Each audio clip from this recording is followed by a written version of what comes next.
Welcome to Wonderland, Indonesia, the sacred Nusantara.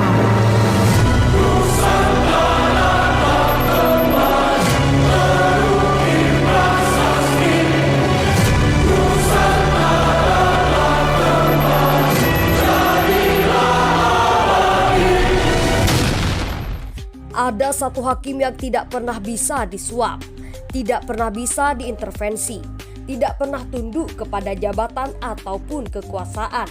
Namanya waktu. Waktu selalu berjalan. Ia tidak berpihak kepada siapapun. Namun justru karena itulah, waktu menjadi penguji paling jujur bagi setiap janji, setiap kekuasaan, dan setiap penegakan hukum. Dalam sebuah negara hukum, masyarakat tidak hanya menunggu putusan pengadilan. Masyarakat juga menunggu kepastian bahwa setiap proses hukum berjalan secara konsisten, transparan, dan tanpa pandang bulu. Harapan itulah yang kembali mengemuka dalam penanganan perkara dugaan korupsi dana hibah kelompok masyarakat atau Pokmas pemerintah Provinsi Jawa Timur. Di antara puluhan nama yang telah ditetapkan sebagai tersangka, perhatian publik kembali tertuju kepada John Junaidi, Wakil Ketua DPRD Kabupaten Probolinggo periode 2019 sampai 2024. Sekira bulan Juli 2024, rumah John Junaidi di Dusun Kerajaan, Kecamatan Maron, Kabupaten Probolinggo, digeledah oleh penyidik Komisi Pemberantasan Korupsi sebagai bagian dari rangkaian penyidikan perkara tersebut. Setelah menjalani serangkaian pemeriksaan, John Junaidi kemudian ditetapkan sebagai tersangka dalam klaster kedua. Berdasarkan konstruksi perkara yang dipaparkan KPK, ia diduga berkaitan dengan pemberian suap kepada Anwar Sadat yang saat itu menjabat sebagai Wakil Ketua DPRD Provinsi Jawa Timur.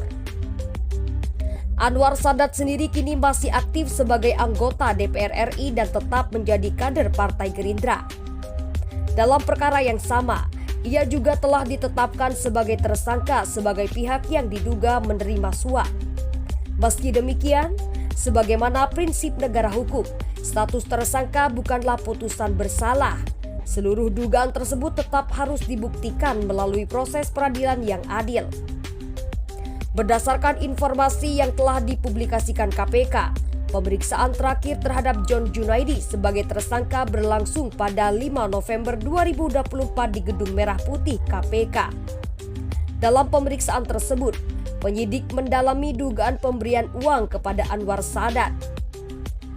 Sejak pemeriksaan itu, publik hampir tidak lagi mendengar perkembangan yang terbuka mengenai proses hukum terhadap John Junaidi. Sementara itu, pada klaster kedua yang sama, penyidikan terhadap sejumlah tersangka lainnya terus menunjukkan perkembangan. Beberapa telah dipanggil untuk diperiksa, sebagian bahkan telah dilakukan penahanan. Perkembangan terbaru adalah penahanan terhadap Muhammad Mahrus, pihak swasta asal Kabupaten Probolinggo yang kini menjabat sebagai anggota DPRD Provinsi Jawa Timur dari fraksi Gerindra. Perbedaan perkembangan inilah yang kemudian memunculkan pertanyaan di ruang publik. Bukan pertanyaan yang bertujuan menghakimi, bukan pula untuk mendahului proses hukum.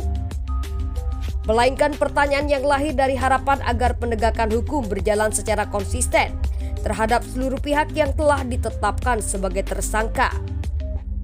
Apakah penyidikan terhadap seluruh tersangka dalam klaster kedua masih terus berjalan sesuai tahapan? Apakah terdapat perkembangan yang memang belum dapat dipublikasikan kepada masyarakat? Ataukah masih ada alat bukti yang sedang dilengkapi oleh penyidik? Jawaban atas pertanyaan-pertanyaan tersebut tentu berada pada kewenangan Komisi Pemberantasan Korupsi. Namun di sisi lain, masyarakat juga memiliki hak untuk mengetahui sejauh mana perkembangan penanganan sebuah perkara yang menjadi perhatian publik. Sebab dalam negara demokrasi, transparansi bukanlah ancaman bagi penegakan hukum.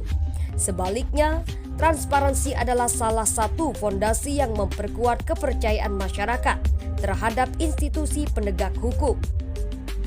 Filsuf Aristoteles pernah mengajarkan bahwa keadilan adalah memberikan kepada setiap orang apa yang menjadi haknya.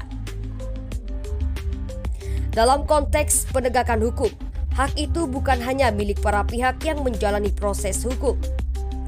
Hak itu juga milik masyarakat, yaitu memperoleh kepastian bahwa hukum bekerja dengan ukuran yang sama terhadap setiap orang. Karena pada akhirnya, sejarah tidak akan mengingat siapa yang paling lantang berbicara tentang keadilan. Sejarah akan mengingat siapa yang mampu menegakkan keadilan secara konsisten, tanpa pandang jabatan, tanpa pandang kekuasaan, tanpa pandang afiliasi politik. Sebab ketika waktu mulai menguji konsistensi hukum, yang dipertaruhkan bukan hanya nasib sebuah perkara, melainkan kepercayaan publik terhadap keadilan itu sendiri.